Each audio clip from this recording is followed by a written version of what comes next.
Kizaru versus Rayleigh, l'homme lumière amiral de la marine contre le seigneur des ténèbres du légendaire équipage du roi des pirates Goldie Roger. Lors de cette confrontation épique, nous en connaissions très peu sur ces deux personnages. C'est Robin qui nous renseignait déjà sur la puissance des amiraux de la marine, mais c'est Monkey D. Garp qui nous instruit sur la puissance du seigneur des ténèbres, Rayleigh. Alors que Kizaru fait face au terrible rookie au sein des pirates sur l'archipel Sabondi, Garp nous disait simplement que la marine ne pouvait pas faire face à deux légendes en même temps. L'un était Barbe Blanche et l'autre Rayleigh, le second du roi des pirates. Dans cette vidéo, je vais avoir l'audace et aussi l'arrogance de trancher définitivement dans le débat de puissance qui oppose Kizaru à Rayleigh en utilisant les éléments les plus importants dans une œuvre, les plus importants dans One Piece, les éléments de narration que nous livre Eiichiro Oda.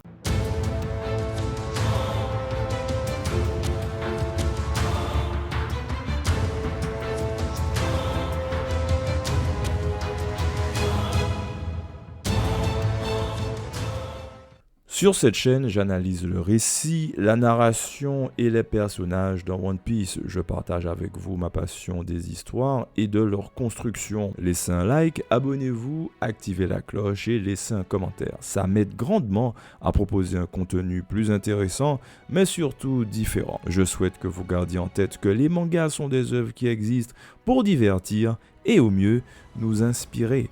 Alors, bon visionnage.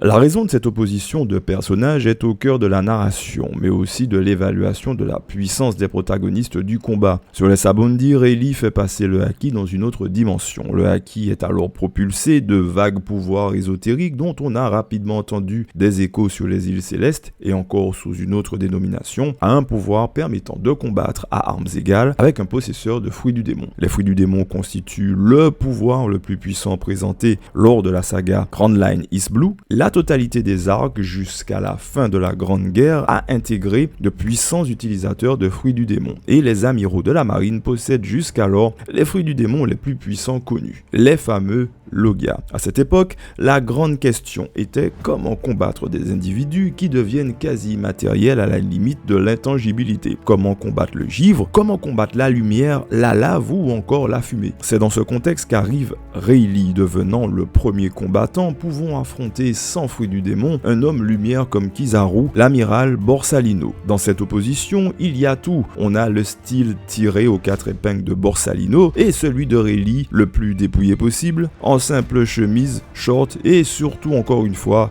en tongs. Rayleigh fait dans cette opposition un étalage de la puissance du Haki face au pouvoir d'un Logia faisant partie probablement des plus puissants. Ce combat dans la narration de One Piece est un rouage essentiel, un rouage qui permet d'opposer comme force de dissuasion, comme seul outil de défense, le Haki face aux fruits du démon. Et pour démontrer la puissance du Haki, l'auteur nous introduit non pas un second couteau, mais le second du roi des pirates, affublé de son pseudonyme non moins idéal pour son adversaire de contexte, Rayleigh, le seigneur des ténèbres. En opposant ces deux adversaires, on oppose la lumière aux ténèbres, le Haki aux fruits du démon, mais l'auteur oppose deux adversaires extrêmement dangereux l'un pour l'autre. En introduisant le Haki avec Rayleigh, l'auteur doit montrer ce que doit atteindre in fine les protagonistes pour survivre sur les mers face aux élites combattantes de la marine.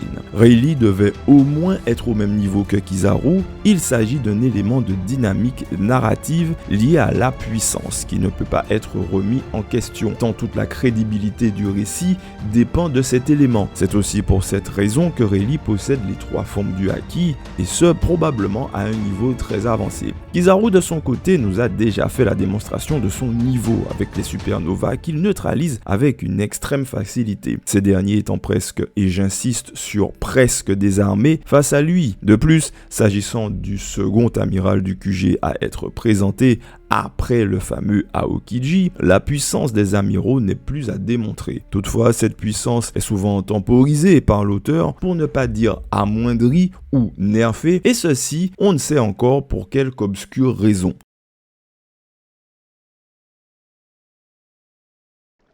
L'opposition jeune contre vieux est une opposition de caractérisation de personnage qui a aussi son importance dans l'histoire, mais encore plus dans un manga qui donne la part belle au dessin, au graphisme et au visuel. C'est en somme ce qui concerne la narration séquentielle. Dans le récit, Borsalino était encore Genot, un vice-amiral probablement, quand Rayleigh était au sommet de la piraterie et de la puissance physique d'un combattant. Dans une histoire, la caractérisation d'un personnage ne doit pas être prépondérante, elle doit être en accord avec le caractère, autrement dit, qui est le personnage au fond de lui. Rayleigh est entouré d'une sorte de mythe qui fait de lui un personnage certes vieux, mais toujours extrêmement dangereux, mais surtout mythique dans l'œuvre et dans l'histoire de One Piece. Les éléments de caractérisation sont relayés et accentués par des actions, des attitudes ou des personnages qui pèsent dans la crédibilité narrative de l'histoire. Quand le personnage de Garp dit de Rayleigh qu'il est une légende vivante, ce n'est pas Koby au tome 1 qui le dit. Le poids dans le récit est complètement différent entre ces deux personnages du manga. Bien évidemment, ces éléments sont mis en opposition avec ceux mis en avant par les pirates, les dragons célestes ou la population des Sabaody à propos du personnage de Kizaru, amiral de la marine. Il faut aussi garder en tête que l'image que nous avons de Borsalino est accentuée par le passif narratif que nous avons avec Kuzan Aokiji, tous les deux étant censés avoir un niveau similaire. Ajoutons à cela que Kizaru écrase littéralement de sa puissance les Mugiwara, les obligeant pour la première fois du manga à prendre leurs jambes à leur cou. Ces empilements de caractérisation mis en parallèle ne font que mettre les personnages de Kizaru et Rayleigh au minimum, encore une fois au même niveau, tant la puissance de Kizaru est écrasante pour les Mugiwara, mais aussi pour les Supernovas. Cette opposition de caractérisation, ainsi que la narration graphique, tendent à nous montrer un Rayleigh plus vieux que Kizaru, mais qui tient encore la dragée haute un amiral de la marine. N'oublions pas que Rayleigh a une fonction importante à ce moment, montrer la puissance du haki, même utilisé par un pirate retiré du game. Dans ce contexte, est-il possible que Rayleigh soit moins fort que Kizaru? Il y a une opposition d'objectifs, d'un impératif de dynamisme narratif contextuel des deux personnages. L'un doit régler leur compte au Mugiwara pour Kizaru et l'autre doit sauver cet équipage prometteur pour Rayleigh. À aucun moment dans la narration graphique on ne sent un Rayleigh en difficulté, car il est seulement peiné de ne pouvoir faire plus en tenant deux fronts en même temps, protéger les Mugiwara de l'escouade scientifique de la marine, mais aussi de Kizaru. Mais il faut noter impérativement à ce niveau que Kizaru est empêché d'accomplir son objectif, mais nous en parlerons plus tard.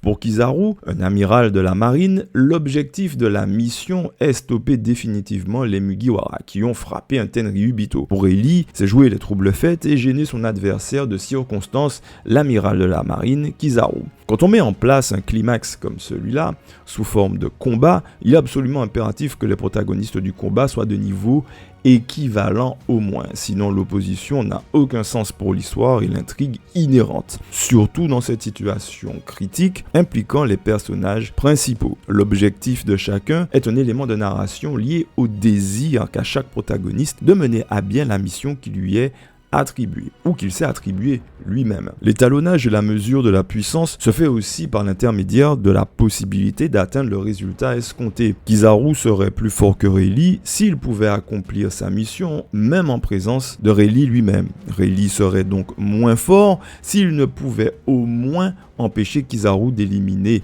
les Mugiwara, en particulier avec l'aide de Kuma. Chacun a ses forces et ses faiblesses dans le combat. Acquis contre fruit du démon, vieux contre jeune, sauvé contre tué. Le fait que Rayleigh dise qu'il ne peut pas aider les Mugiwara est indéniablement un aveu de faiblesse. Autrement dit, pour l'heure, je ne peux que retenir cet amiral de la marine. De manière induite, plus jeune, dans la force de l'âge, ça aurait été probablement différent. Mais ceci n'est que pure spéculation. Et on est en droit de donner du crédit au regard de sa prestation face à un amiral. En remplissant en partie cet objectif, Rayleigh donne une chance aux Mugiwara en neutralisant la force écrasante principale qu'est Kizaru pour l'équipage. Car dans ce combat, la marine intervenait avec les pacifistas de Vegapunk accompagnés de Sentomaru. Ces derniers représentant aussi la mesure principale d'étalonnage pour l'évaluation future des progrès de l'équipage après l'ellipse. Les objectifs de Rayleigh et Kizaru étant diamétralement opposés, on ne peut que déduire que Rayleigh est au moins aussi fort que Kizaru. Dans ce micro-acte narratif, les protagonistes doivent être en capacité de mener à bien leurs désirs ou leurs objectifs. C'est une des 6 lois de Maki en narratologie. Le protagoniste doit être en mesure de mener à bien son désir le plus loin possible. Jusqu'ici, je n'ai fait que montrer que ces deux personnages sont au même niveau, car le récit et la trame de l'histoire vont indéniablement dans ce sens.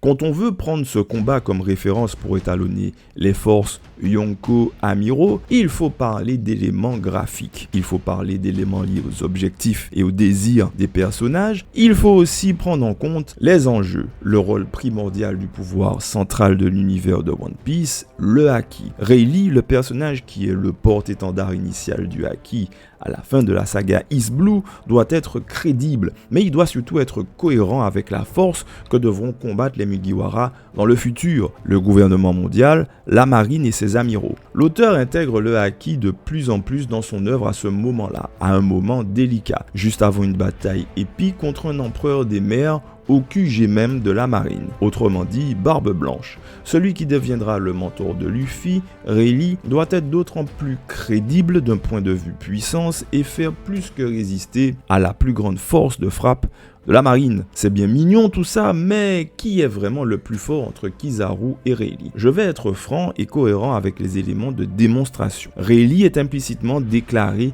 vainqueur de cette bataille. Il est implicitement déclaré comme étant le plus fort. Les éléments de narration et l'intrigue, le sens de l'histoire, nous montrent indéniablement un Rayleigh gagnant dans les faits. Premièrement, d'un point de vue objectif, Kizaru a échoué à éradiquer les Mugiwara, malgré la présence de Pacifista et de Sentomaru. Ces derniers ont été aidés certes par Kuma, mais Kizaru avait aussi de l'aide avec la division scientifique. Si Rayleigh était si aisé à battre ou même à immobiliser, Kizaru l'aurait fait. Dans les faits du combat, ce sont les objectifs de Rayleigh qui sont validés. Et rappelons-nous que nous jugeons le combat Kizaru contre Rayleigh. Donc, sur ce point, sur le point des objectifs, Rayleigh a donc l'avantage. Concernant la narration graphique, certains vont trouver des gouttes de sueur sur le visage de Rayleigh, targuant que sur le dessin de l'auteur, on remarque la souffrance et la difficulté sur le visage de Rayleigh à affronter l'amiral. Oui, c'est vrai, mais moi je vois une balafre sur la joue de Kizaru, ce qui pèse aussi dans la balance. Encore une fois, Kizaru n'a pu à aucun moment se détacher de la diversion que représentait Rayleigh pour éloigner la marine des Mugiwara. Ce dernier n'a subi aucune blessure grave ou fatale, signe que sa force avait été dépassée. Et si on peut noter une éraflure sous la joue de Kizaru, étrangement aucune sur Rayleigh, le résultat est match nul mais un léger avantage pour Rayleigh qui n'avait plus sorti son sabre depuis bien des années de son propre aveu. Enfin, la narration globale.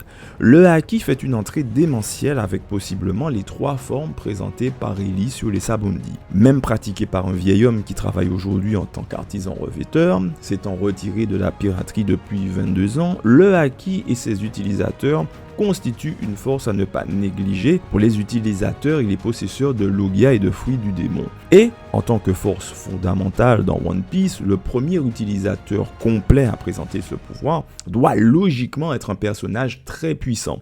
Sous cet élément, Rayleigh garde encore l'avantage, car il n'est pas dépassé et ce à aucun moment. Que les amateurs de puissance le veulent ou pas, la narration est le seul pilier permettant de juger de la force ou de la puissance d'un personnage, en particulier dans une opposition directe qui s'est concrètement déroulée dans l'œuvre. Et j'insiste sur concrètement déroulée dans l'œuvre. En regardant l'ensemble de cette escarmouche ainsi que les éléments de récit, tous nous poussent à considérer Rayleigh comme plus puissant que Kizaru. Maîtrise du Haki, un personnage plus vieux qui n'est pas surpassé et des objectifs atteints. Notons Plusieurs détails importants. Rayleigh reste sur les Sabaody pendant la guerre au sommet. Kizaru affirme qu'il doit se préparer pour tenter de capturer un individu comme Rayleigh, le Seigneur des Ténèbres, avouant à demi-mot son incapacité à réaliser cette arrestation seul, mais surtout immédiatement. La prime de Rayleigh non plus n'a pas été annulée, ne le sera pas. Rayleigh après Marineford, alors que Kizaru et la marine savent exactement où il se trouve, ne déploie pas beaucoup d'efforts pour revenir arrêter le second de Goldie Roger. Probablement savent-ils qu'aucune prison ne pourrait alors le retenir. Signalons aussi que Rayleigh habite et travaille au Sabaody, à 2 pas du QG de la marine et de Marie-Joise. Que Rayleigh, comble de l'arrogance, vient aussi faire une petite croisière tranquille avec Luffy et Jinbei pour sonner l'Oxbell, puis repartir comme si de rien n'était. Enfin, à la fin de la période des 2 années d'ellipse, on voit que Rayleigh est retourné une nouvelle fois vivre sur les Sabaody, où il habite probablement avec Shaki et continue sa nouvelle vie d'artisan revêteur, se payant le luxe de venir faire un tour sur Amazon Lily en présence de Kobe, d'un vice-amiral qui n'aurait probablement rien pu faire de toute manière non plus. Lors de cet épisode, Rayleigh avoue qu'une confrontation avec Barbe Noire aurait été à son désavantage, car la vieillesse n'épargne personne. On peut aussi interpréter cet aveu par une endurance qui n'est plus la même qu'avant. Targuant qu'à l'usure, Barbe Noire pourrait gagner. Toutefois, la réputation de Rayleigh le précède avec les réactions de Kobe, mais aussi de Barbe Noire. Dans leur tête, une question les taraude probablement. Et si sa puissance n'avait pas changé, ce qui en dit peut-être long sur la force pure de ce personnage dans sa jeunesse. Mais ceci n'est que conjecture. Pour terminer avec ce combat, à l'heure actuelle, Rayleigh est-il aussi fort qu'un Kaido, une Big Mom, un Teach ou alors un amiral? Je vais respecter mes préceptes en nuançant mes propos et simplement répondre que ce n'est tout simplement pas un personnage à prendre à la légère, sous peine de mort immédiate. Et ça, Kizaru ou bien Teach l'ont bien compris. Garp ou Rayleigh sont probablement de vieux briscards, des vieux qui ne sont plus ce qu'ils étaient dans leur jeunesse, mais restent tout de même des ennemis extrêmement dangereux, mais surtout mortels. Pour finir, je vais rappeler que Rayleigh est le type de vieux qui prend une barque pour aller sur Canbelt, affronte une tempête sur cette même mer infestée de monstres marins, perd son bateau, mais finit quand même le trajet vers Amazon Lily à la nage. Merci de m'avoir écouté, je vous dis à très bientôt pour une autre vidéo. Rappelez-vous, ceci n'est que ma vision et non la vérité. À bientôt l'équipage et on se revoit le plus vite sur les mers.